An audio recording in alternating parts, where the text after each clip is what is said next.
Bonjour à tous. Donc on vous souhaite la bienvenue à notre agora qui s'intitule Non, mais ils n'entendent pas, je pense.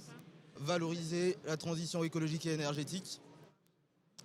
Donc on est très heureux d'accueillir Mathilde Bord-Laurent de l'AFD, d'accueillir Ingrid Jogendiaï de FIV Il faut dire aux gens d'aller scanner pour mettre des écouteurs. et Cécile Garrigue-Dufour de Suez. Scannent le QR code et mettent leurs écouteurs dans un micro. Heureusement, technologie. Oui mais en fait le dernier c'était pareil. Le dernier agora c'était pareil. Mais est-ce que tu peux dire que les gens le fassent? Ils n'entendent pas du tout. Hein. Même moi, je les entends pas là. Mais ils n'entendent pas. Bah non, Il faut leur dire. Il faut scanner le QR code et mettre des écouteurs. Si vous avez envie d'entendre ce qu'on dit, bien sûr. On va essayer de parler, mais dans le micro, on ne peut pas parler fort. Donc,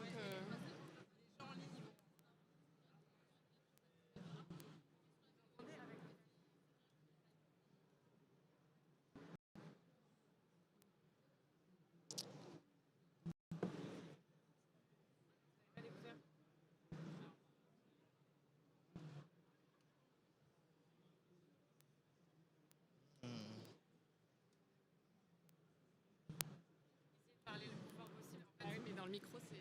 Mais Quand vous parlez dans les micros, en fait, les gens vous entendent. Ils ont des écouteurs. les gens en ligne, ils vont nous voir, il faut pas. Enfin, Les gens en ligne vous entendent par les micros et les gens avec des écouteurs, oui. Les gens sans écouteurs, non. Je Donc, essayez de parler un peu fort.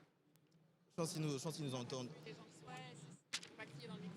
Bah, c'est ça depuis le début. Non, ne criez pas, mais c'est ça depuis le début. Tenez le micro un peu loin, ça va le faire. On est sur pause au moins baissez le son de vos ordinateurs. Sûrement qu'on n'est pas sûr.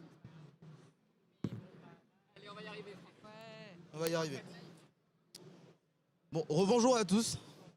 Du coup, on vous présente notre agora qui est valoriser votre transition énergétique et écologique à l'export. Donc, moi, je suis Franck Ambou et je suis chargé des sujets environnement, sociaux et climat chez BPI France Assurance Export.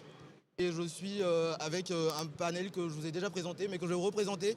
Donc, Mathilde de l'AFD, Ingrid de FIV et Cécile de Suez. Donc on va passer directement à la première question. C'est est-ce que vous pouvez nous parler de ce que vos entreprises ou organisations ont mis en place par rapport au sujet de la transition écologique et énergétique? Donc je vais vous passer la parole, Mathilde. Est-ce que vous pouvez commencer? Merci. Alors, nous, on est financeurs de la transition écologique et énergétique à l'export. J'espère que vous m'entendez à travers ce micro. Je vérifie. J'ai des têtes qui acquiescent. Merci, c'est rassurant. Alors, pas seulement transition écologique et énergétique, on travaille sur l'ensemble des investissements de développement durable, c'est-à-dire que l'AFD va aussi financer les secteurs sociaux, éducation, santé par exemple, dans 115 pays en voie de développement. L'AFD engage 12 milliards d'euros par an pour ce faire et on travaille avec le secteur public comme le secteur privé, puisqu'on a une filiale qui s'appelle Proparco qui a une offre dédiée au financement du secteur privé. Je suis moi-même donc Mathilde Bord-Laurent, comme l'a évoqué Franck à l'instant. Je suis responsable de la division climat qui anime en transversal cette compétence, le climat, et qui est en fait portée par l'ensemble du groupe AFD dans ses opérations, puisque l'AFD a pris 2 engagements très forts sur ce sujet. Le premier, c'est que toutes nos opérations soient alignées avec les objectifs de l'accord de Paris, c'est-à-dire qu'aucun projet n'aille à l'encontre des objectifs de l'accord de Paris, et notamment de son objectif 2 degrés. Et au-delà de ça, que 50% d'entre eux contribuent directement aux objectifs d'atténuation et d'adaptation de l'accord de Paris. Merci beaucoup Mathilde. Cécile, est-ce que tu peux nous dire ce que vous avez mis en place chez Suez? C'est que vous avez un métier assez particulier. Oui, alors, bonjour à tous. Donc, Cécile Garrigue-Dufour, je suis la directrice Trade Export Finance de Suez. Bon, alors que, comme tu le disais, Franck, on a des métiers qui sont vraiment au cœur de la transition écologique. Donc, notre transition écologique, on l'a fait en interne et surtout pour nos clients. En interne, pour chaque collaborateur, c'est vraiment un souci quotidien. Ça va au-delà de rouler en Zoé ou abandonner les gobelets jetables. C'est vraiment quelque chose qu'on prend en compte dans toutes nos décisions sur tous les sujets. Parce que notre métier, justement, c'est d'accompagner nos clients dans leur transition écologique par nos métiers même, nos technologies qui, dans l'eau et dans les déchets, qui vont de solutions innovantes qui sont plus sobres d'un point de vue énergétique jusqu'à bien sûr la valorisation et le développement de l'économie circulaire. Merci beaucoup Cécile.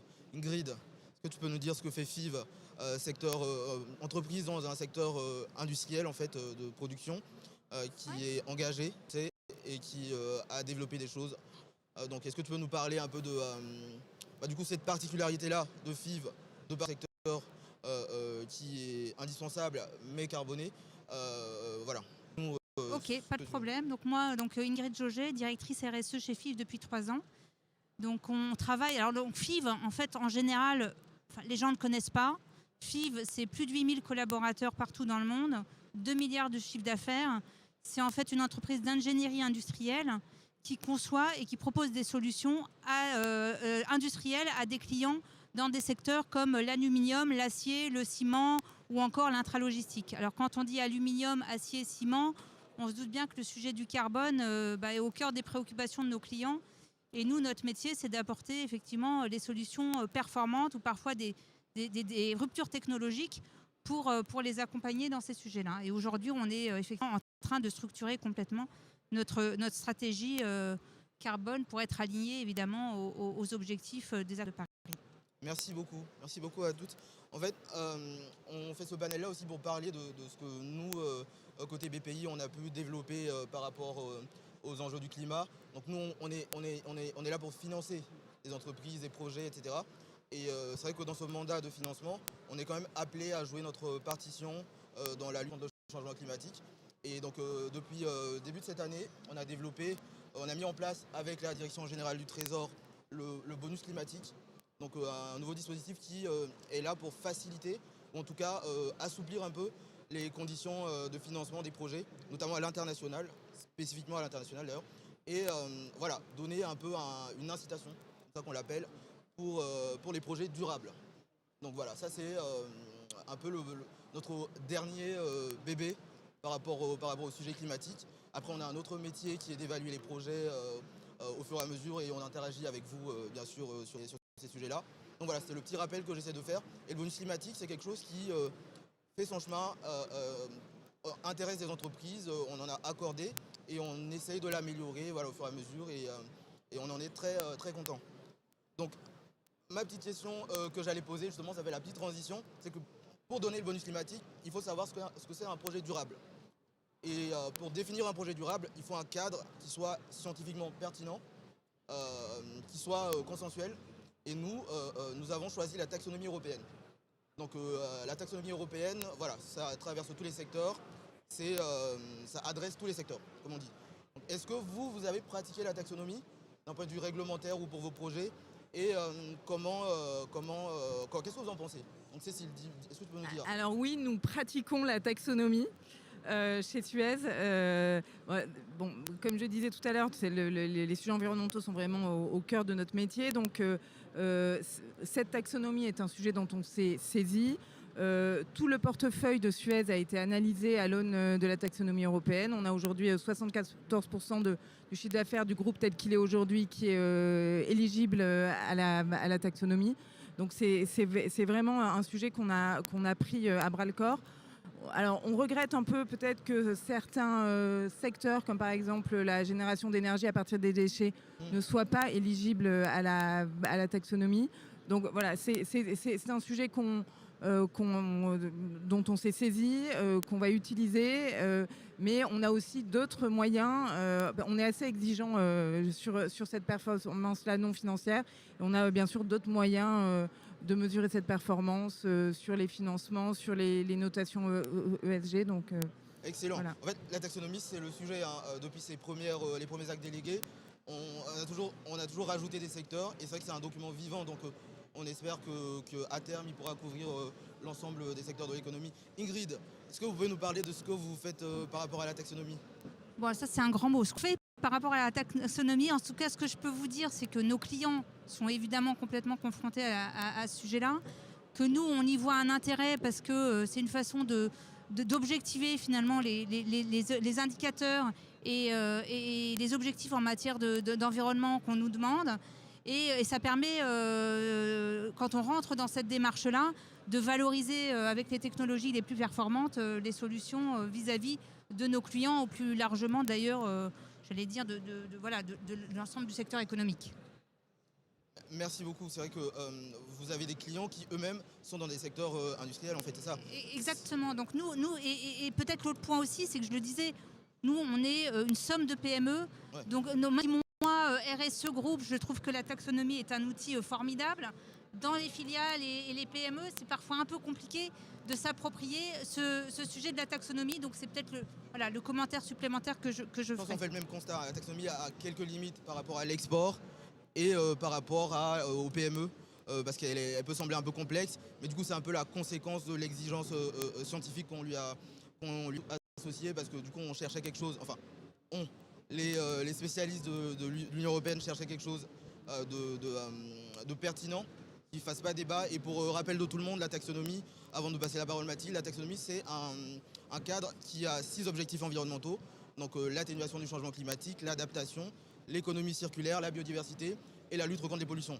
Donc c'est vraiment ne pas pousser vers un objectif uniquement et avoir une approche globale. Donc voilà, Mathilde, du coup à l'AFD, ça doit vous parler un petit peu. Est-ce que vous pouvez nous dire ce que vous faites par rapport à la taxonomie ? Alors oui, évidemment, on est en veille très forte sur ce qui se prépare au niveau de l'Union européenne et puis ce qui est déjà en vigueur sur la taxonomie.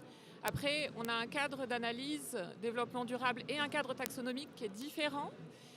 Nous, on a des équipes en interne qui font sur chacun des projets une analyse développement durable selon toutes ces dimensions. Ça veut dire que quand on fait un projet de transport, on va par exemple s'assurer, transport des personnes, on va s'assurer de la façon dont l'accès des plus pauvres à une ligne, un BRT, va pouvoir être pris en compte dans la conception du projet. On va s'assurer des aspects environnementaux et sociaux, etc.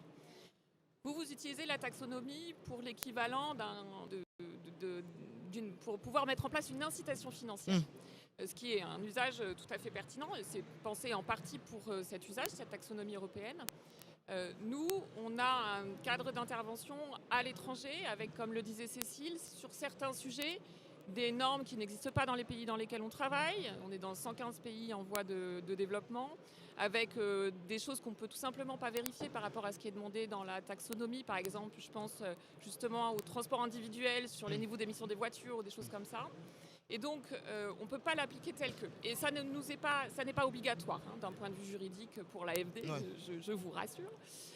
Donc, on a un autre cadre méthodologique qui est commun avec les multilatéraux, donc, notamment la Banque mondiale, la BERD, la BEI, qui s'appelle les Common Principles, dont une version à jour sur la partie atténuation va être publiée à l'horizon de la COP 26, qui aura nécessité plus de 2 ans de travail et qui prend en compte ces marges d'interprétation qu'il faut qu'on ait au niveau local pour rester pertinent dans ce qu'on fait et dans notre évaluation des projets.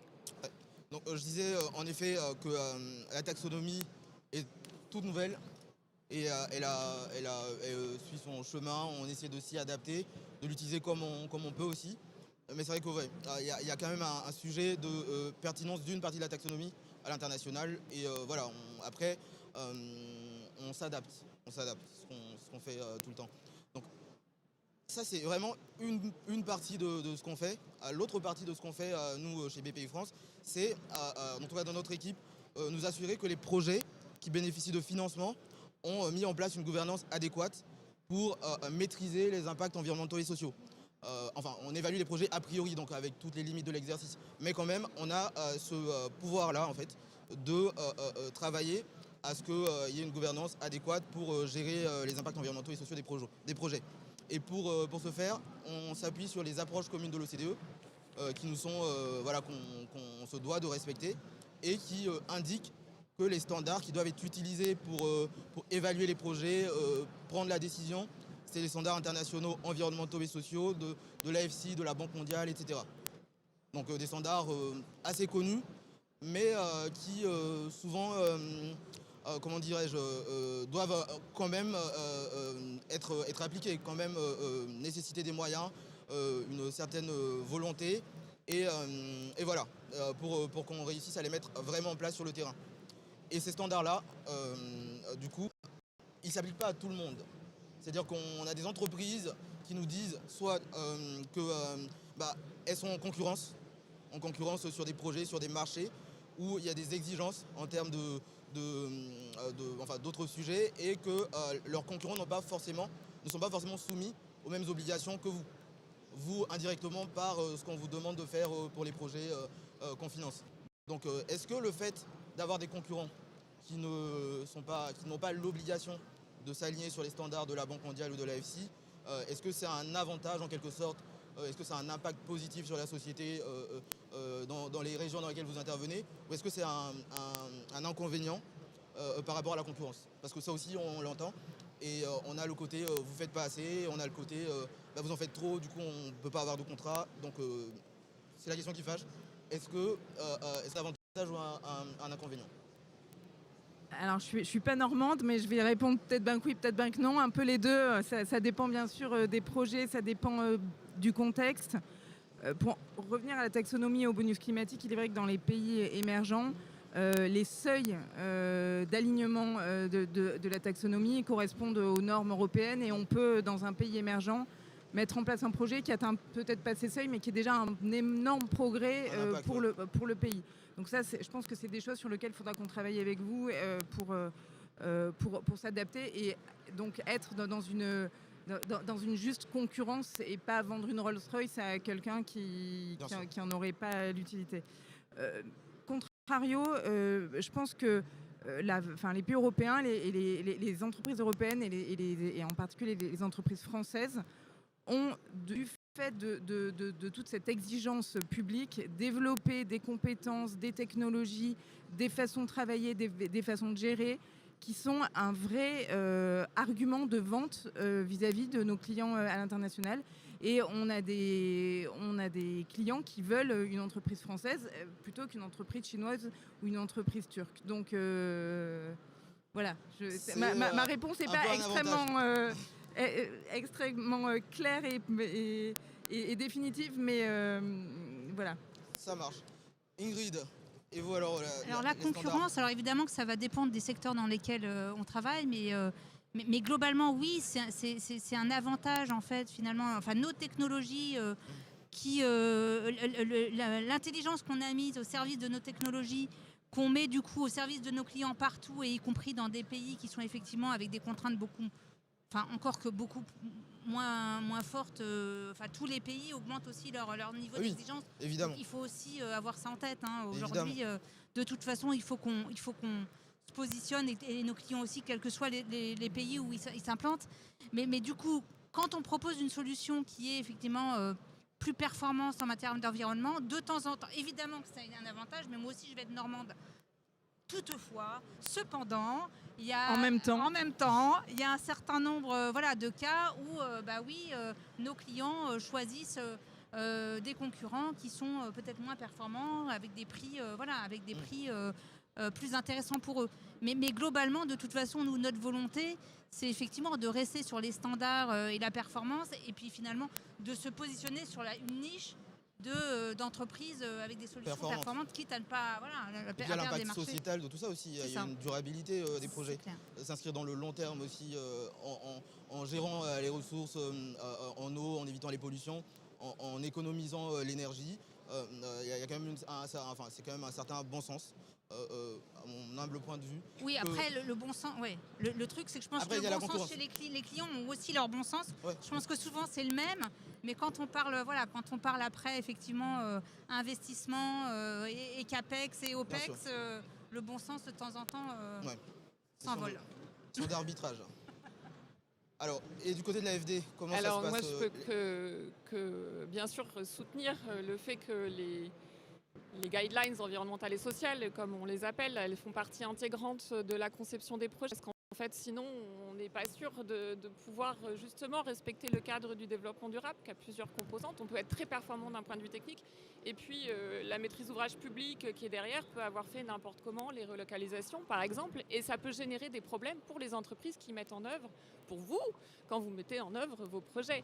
Donc nous, notre travail à l'AFD, c'est justement de travailler avec les maîtrises d'ouvrage pour que ça soit intégré le mieux possible, le plus tôt possible, de les accompagner sur l'ensemble des composantes environnementales et sociales, et ensuite de mettre en concurrence les entreprises en fonction de critères de performance, en fonction de capacité, de certification environnementale et sociale aussi, de responsabilité en termes d'emploi par exemple. Et ça, la mise en concurrence, elle est faite selon les mêmes termes. Donc la question de concurrence déloyale est légèrement différente pour les dans agences de ce qui développement, concerne. bien sûr. Voilà, Parce qu'en fait, les standards internationaux, il faut le rappeler, c'est quand même des bonnes pratiques qui traitent des sujets comme les conditions de travail sur les chantiers, comme les questions foncières, comme les questions de pollution. Voilà, c'est vraiment des standards environnementaux et sociaux. Donc par rapport aux communautés qui sont implantées dans les endroits où il y a des projets qui sont développés, il y a toute une approche justement qui est quelque part normée et que nous on essaie de promouvoir. Donc faut quand même le rappeler. D'ailleurs, pour nous, l'augmentation de ces critères-là dans les critères de procurement des bailleurs de fonds est réellement un avantage pour les entreprises françaises. Du temps où c'est que le moins 10 ans en termes de prix, c'était beaucoup plus difficile. Aujourd'hui, que ces critères-là rentrent complètement dans les critères d'attribution, c'est vraiment un progrès et ça nous permet de pouvoir proposer nos technologies et nos façons de travailler. Ouais, ok. Voilà. Donc, merci beaucoup pour la réponse à cette question. Parce qu'elle est très. C'est une question à laquelle on est confronté vraiment assez souvent. Et c'est vrai que la réponse peut paraître simple, mais elle n'est pas si simple. Elle est pas si simple. Aussi, alors, on va parler de vous, ce que vous pensez de votre rôle, de votre entreprise spécifique dans la transition écologique et énergétique, à l'export. Voilà. Est-ce que c'est un sujet d'avenir? Comment vous vous inscrivez dans ce sujet-là? Je vais être plus précis. Et qu'est-ce que vous en pensez? Est-ce que vous, comme ça, si vous voulez donner votre trois idées, trois principes, trois anticipations, trois projets sur la transition écologique et énergétique dans 5, 10, 15 ans à l'export, qu'est-ce que vous direz? Comment pensez-vous que Suez peut s'inscrire dans ce sujet-là? Pour nous, la clé, alors je ne sais pas si j'ai 3 mots, mais j'en ai au moins 2 qui sont l'innovation et la compétitivité. Nous, on croit vraiment que c'est par l'innovation que la transition écologique va se faire. Et c'est aussi notre valeur ajoutée. Et c'est comme ça qu'on compte être compétitif sur les marchés, avec l'aide des bailleurs de fonds, avec l'aide de BPI France, avec l'aide des pouvoirs publics français. Pour nous, c'est vraiment la clé de notre développement en France, mais à l'export. Parce que faire la transition écologique juste en France, ça aurait un intérêt un peu limité, ou que dans Paris aussi, ça aurait un intérêt limité. Voilà. Transition écologique, c'est un sujet qui traverse le temps et puis l'espace aussi, donc c'est ça qui est intéressant. Ingrid, qu'est-ce que vous pensez de la transition écologique et énergétique à l'export? Comment vous projetez dans ce Nous, on sujet? fait une grosse partie de toute façon de notre activité à l'export dans des pays, je parlais de ciment, d'acier, d'aluminium. Ce sont des industries qui sont implantées partout dans le monde. Le sucre aussi, j'oublie le sucre. Et du coup, l'avenir et la transition écologique, c'est de toute façon accompagner nos clients sur cette question-là en proposant des technologies innovantes. Ouais. Technologie aussi. C'est du bon sens. Et en même temps, c'est avec effectivement notre capacité, et je pense que c'est le cas de beaucoup d'entreprises françaises, notre capacité à innover dans ces domaines-là, qu'on arrivera à continuer à contribuer du coup à la lutte contre le changement climatique partout dans le monde. Est-ce que vous avez en tête un projet que vous avez soutenu dans ce sens-là? C'est vrai qu'en fait, souvent on dit souvent pays en voie de développement, et on imagine que du coup, dans ces pays lointains, les technologies qui seraient mises en œuvre seraient peut-être pas aussi performantes que celles en Europe. Nous, on est a bien un placé exemple, pour savoir que non. Mais on a du coup un exemple. Donc nous, on conçoit et on installe des lignes de production de ciment complètes, des cimenteries complètes. Là, la cimenterie la plus performante qu'on a pu concevoir et implanter, c'est au Mexique. Okay. Donc en fait, c'est notre référence, notre best technologie, notre référence en termes de cimenterie, c'est une cimenterie au Mexique. Ouais, donc c'est une illustration. Émissions réduites donc c'est émissions de CO2, réduction de consommation d'eau, donc global, environnement, et pas que d'ailleurs énergie. Ok, Bah, super. Alors, sur aucun des micros? Bon. Merci. Je vais, de mon côté, j'aime beaucoup l'exemple que vient de prendre Reed. Et puis je pense qu'entre les deux interventions, il y a le mot innovation qui revient et que je vais reprendre moi aussi comme mot-clé. Moi, je voudrais en profiter pour vous remercier, parce que je crois que c'est plus ou moins le mot de conclusion, Franck, hein, si je ne me trompe pas. Je voudrais vous remercier de cette invitation, parce que je me suis beaucoup placée du côté de nos partenaires dans les pays en voie de développement.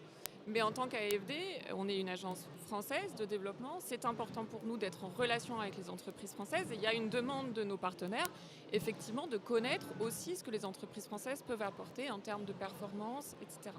Donc, mon message, il est simplement pour dire les transitions écologiques et énergétiques, elles sont partout dans le monde. En même temps, l'exemple du Mexique en est le signe. Et donc, toutes les innovations qui seront faites en Europe, notamment, c'est important qu'elles soient mises à disposition et qu'elles soient mises en œuvre, en fait, plus qu'à disposition, mises en œuvre dans les pays en développement si on veut atteindre les objectifs de l'accord de Paris, tout simplement. Merci beaucoup. Merci. Alors, je pense qu'on a fini un peu la première partie du panel. Je vais passer la parole à ma collègue Alice Malafosse qui va prendre les questions s'il y en a.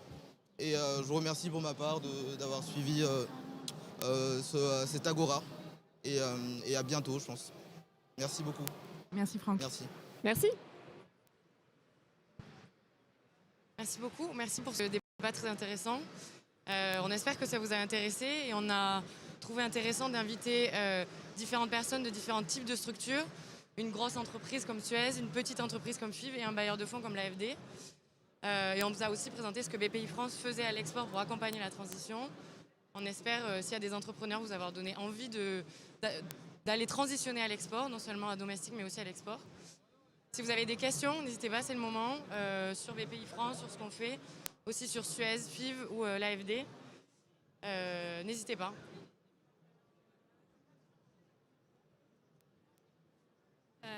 Bonjour.